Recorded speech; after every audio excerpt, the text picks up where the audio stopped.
Livro Uma Vida com Propósitos, de Rick Warren. Dia 25. Transformado pela provação. Pois os nossos sofrimentos leves e momentâneos estão produzindo para nós uma glória eterna, que pesa mais do que todos eles. 2 Coríntios, capítulo 4, versículo 17. É o fogo do sofrimento que produz o ouro da santidade. Madame Guyon. Deus tem um propósito por trás de cada problema. Ele usa as circunstâncias para desenvolver nosso caráter. Na verdade, ele se utiliza mais das circunstâncias para nos tornar semelhantes a Jesus do que da nossa leitura da Bíblia. A razão é óbvia. Você se defronta com as circunstâncias da vida 24 horas por dia. Jesus nos alertou dizendo que teríamos problemas no mundo. Ninguém está imune à dor ou livre de sofrer. E ninguém tem a oportunidade de atravessar a vida sem problemas. A vida é uma série de problemas. Toda vez que você resolve um, tem outro aguardando a vez. Nem todos são grandes, mas todos são importantes para o processo de crescimento que Deus tem para você. Pedro nos assegura de que problemas são normais. Queridos amigos, não se assustem, nem se admirem quando vocês passarem pelas provas ardentes que estão para vir, pois isto não é coisa estranha, nem fora do comum que lhes vai acontecer. Deus utiliza os problemas para trazê-lo para perto de si. A Bíblia diz: o Senhor está perto dos que têm o coração quebrantado e salva os de espírito abatido. Suas mais íntimas e profundas experiências de adoração ocorrerão provavelmente nos dias mais sombrios. Quando seu coração estiver partido, você se sentir abandonado, não tiver mais nenhuma opção, a dor for intensa e você buscar somente a Deus. É durante períodos de sofrimento que aprendemos a fazer nossas orações mais sinceras, autênticas e honestas para com Deus. Quando sentimos dor física ou emocional, não temos disposição para orações superficiais.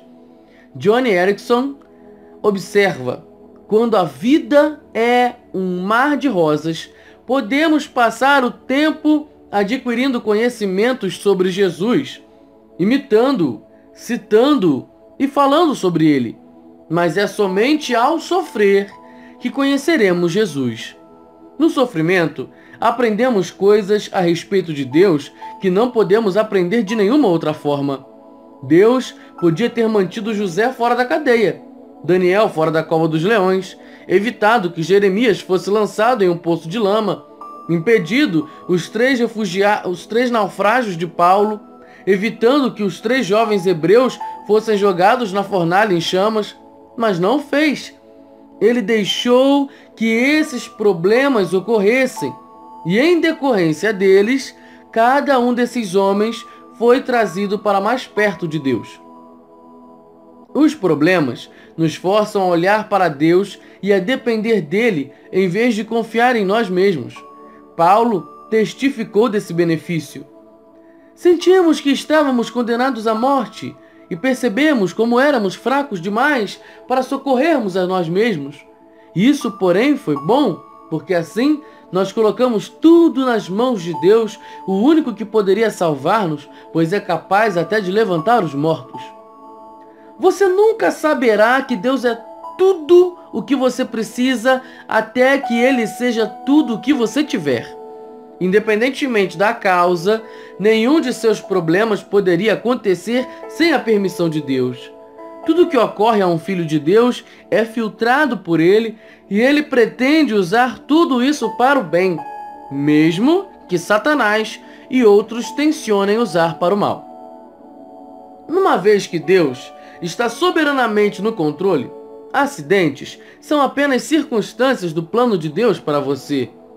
Como todos os dias de sua vida foram escritos no calendário de Deus, antes que você nascesse, tudo o que acontece com você tem significado espiritual. Tudo. Romanos 8, versículos 28 e 29 explica por quê.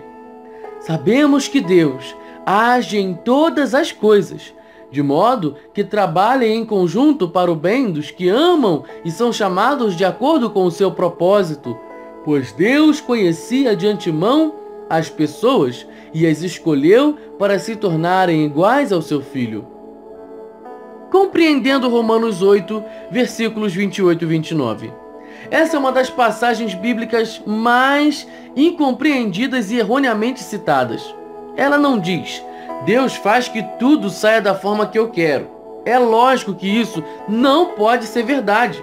Também não diz: Deus faz que tudo na terra acabe com um final feliz. E isso também não é verdade. Existem muitos finais infelizes sobre a terra. Vivemos em um mundo caído. Somente no céu tudo é perfeito da forma que Deus quer. É por isso que temos de orar: seja feita a tua vontade, assim na terra como no céu. Para compreender inteiramente Romanos 8, versículos 28 e 29, você deve examinar frase por frase. Sabemos. Nossa esperança em tempos difíceis não é fundamentada em pensamentos positivos, em anseios ou em um otimismo natural. É uma certeza que se baseia na verdade de que Deus tem pleno controle do universo e ama a todos nós. Que Deus age. Há um grande projetista por trás de tudo. Nossa vida não é o resultado de um acaso fortuito, destino ou sorte. Existe um plano mestre. A história pertence a Deus. É Deus quem controla o leme. Nós cometemos erros, mas Deus jamais. Deus não pode cometer um erro, porque Ele é Deus. Em todas as coisas, o plano de Deus para a nossa vida envolve tudo o que nos acontece. Erros, pecados e mágoas. Ele inclui doenças, dívidas, acontecimentos infelizes, divórcio e a morte de pessoas queridas. Deus pode fazer o bem aflorar da pior perversidade. Ele fez isso no Calvário, não de forma isolada ou independentemente. Os fatos da sua vida agem em conjunto, conforme o plano de Deus. Não são atos isolados, mas partes interdependentes do processo que o tornarão semelhante a Cristo. Para fazer um bolo, você utiliza farinha, sal, ovos crus, açúcar e óleo. Comidos isoladamente, cada ingrediente é bastante desagradável ou mesmo amargo. Mas asse-os juntos e se tornarão deliciosos. Se você der a Deus todas as suas experiências horríveis e desagradáveis, Ele as misturará para que se tornem agradáveis. Para o bem. Isso não quer dizer que tudo na vida seja bom. Grande parte do que acontece no nosso mundo é mau e cruel, mas Deus é especialista em extrair o bem de tudo isso. Na genealogia oficial de Jesus Cristo, existem 4 mulheres listadas: Tamar, Raabe, Ruth e Batseba. Tamar seduziu seu sogro para engravidar. Raabe era prostituta. Ruth nem mesmo era judia e infringiu a lei casando com um judeu. Batseba cometeu adultério com Davi, o que acabou causando o assassinato do marido. Não são exatamente reputações excelentes, mas Deus fez que o bem resultasse do mal, e Jesus veio através dessa linhagem. O propósito de Deus é maior que nossos problemas, nosso sofrimento e até mesmo nossos pecados, daqueles que o amam e são chamados. Essa promessa é somente para os filhos de Deus, não para todos. Todas as coisas contribuem para o mal daqueles que vivem em oposição a Deus, insistindo em seguir o próprio caminho, de acordo com o seu propósito. Que propósito é esse? É que sejamos iguais ao seu Filho. Tudo que Deus deixa acontecer na nossa vida é permitido por causa desse propósito, edificando um caráter semelhante ao de Cristo. Somos como joias moldadas com o martelo e o cinzel da adversidade. Se o martelete do joalheiro não for forte o suficiente para aparar nossas arestas, ele usará uma marreta. Se formos realmente obstinados, ele utilizará uma britadeira, usará o que for necessário. Cada problema é uma oportunidade para a edificação do caráter, e quanto mais difícil for, mais será o potencial para o desenvolvimento de músculos espirituais e de fibra moral. Paulo disse: sabemos que essas dificuldades produzem paciência e a paciência produz caráter. O que acontece exteriormente em sua vida não é tão importante quanto o que acontece dentro de você. As circunstâncias da vida são temporárias, mas o caráter durará para sempre. A Bíblia frequentemente compara as provações ao fogo que refina o metal, queimando as impurezas. Pedro disse: essas dificuldades vêm para provar que sua fé é pura. Essa pureza de fé vale mais que ouro. Foi feita a seguinte pergunta a um ourives: como você sabe que a prata é pura? Ele respondeu: quando vejo o meu reflexo nela. Quando você é refinado pelas provações, as pessoas podem ver o reflexo de Jesus em você. Tiago disse: sob pressão, a sua fé é forçada para fora e verdadeiramente se expõe. Visto que Deus tenciona torná-lo semelhante a Jesus, ele o fará passar pelas mesmas experiências que Jesus passou. Isso inclui solidão, tentação, pressão, críticas, rejeição e muitos outros problemas. A Bíblia diz que Jesus aprendeu a obedecer por meio dos seus sofrimentos e foi aperfeiçoado por meio dos seus sofrimentos. Porque Deus nos eximiria de passar por aquilo que permitiu que seu próprio Filho passasse. Paulo disse: enfrentamos exatamente o que Cristo enfrenta. Se enfrentamos tempos difíceis com Ele, então certamente enfrentaremos tempos agradáveis com Ele, reagindo aos problemas como Jesus reagiria. Os problemas não produzem automaticamente a vontade de Deus. Muitas pessoas se tornam mais amargas em vez de melhorar e nunca crescem.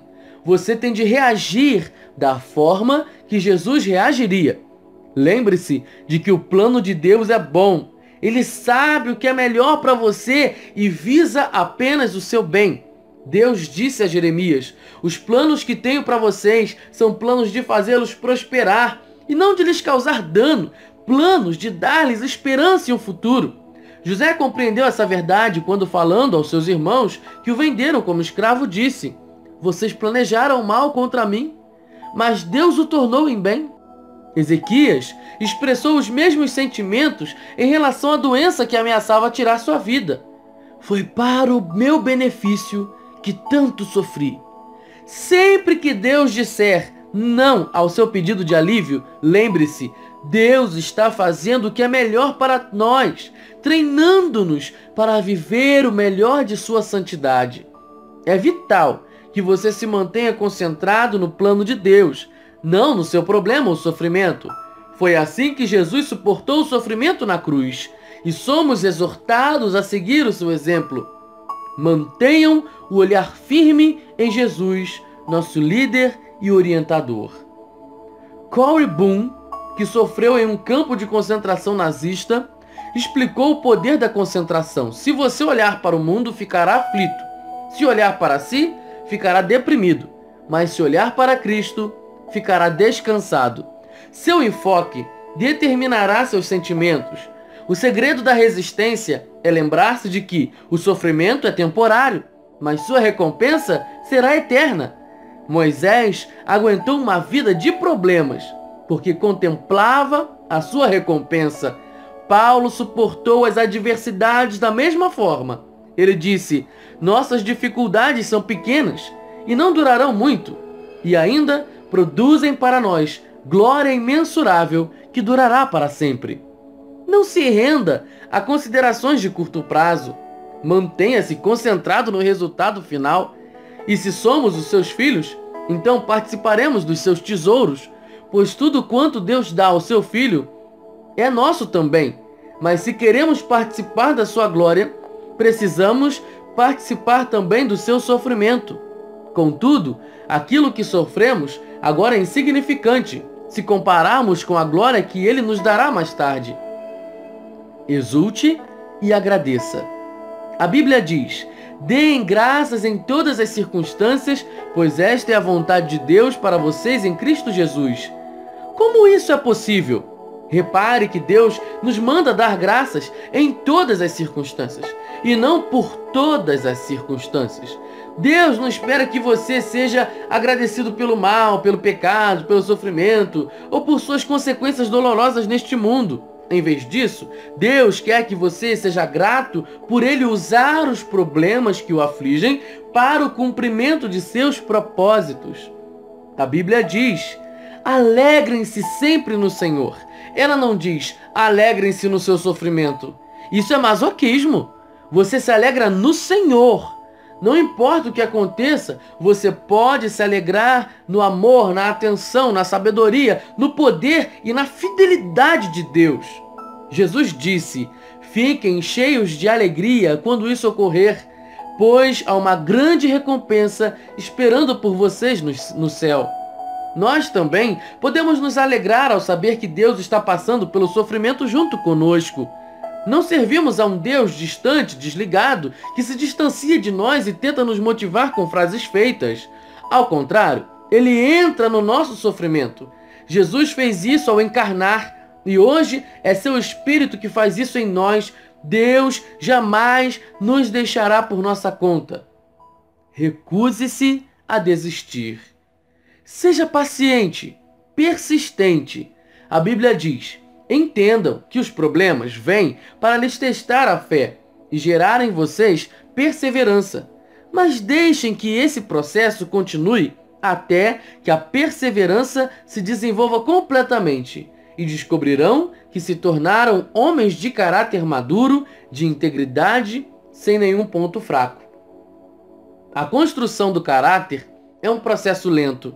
Sempre que tentamos evitar ou escapar das dificuldades da vida, invalidamos o processo, atrasamos o nosso crescimento e, na verdade, acabamos com um tipo de sofrimento ainda pior, o tipo inútil que acompanha a negação e a rejeição. Quando você compreende as consequências eternas do desenvolvimento de seu caráter, faz menos orações do tipo consola-me, faze que eu me sinta melhor, e mais orações do tipo torna-me adequado. Usa isso para tornar-me mais semelhante a Ti, Senhor. Você sabe que está amadurecendo quando começa a ver a mão de Deus nos acontecimentos aleatórios e confusos e nas circunstâncias da vida aparentemente sem sentido. Se você estiver enfrentando problemas neste exato momento, não pergunte por que eu? Em vez disso, pergunte: o que você quer que eu aprenda? Então confie em Deus e siga fazendo o que é certo. Vocês precisam perseverar, de modo que quando tiverem feito a vontade de Deus, recebam o que Ele prometeu. Não desista, cresça. 25º dia, pensando sobre o meu propósito. Um tema para reflexão. Existe um propósito por trás de cada problema. Um versículo para memorizar. Sabemos que Deus age em todas as coisas para o bem daqueles que o amam, dos que foram chamados de acordo com o seu propósito. Romanos 8, versículo 28. Uma pergunta para meditar. Qual problema na minha vida me trouxe mais crescimento? Voz, Daniel Moura de Paula.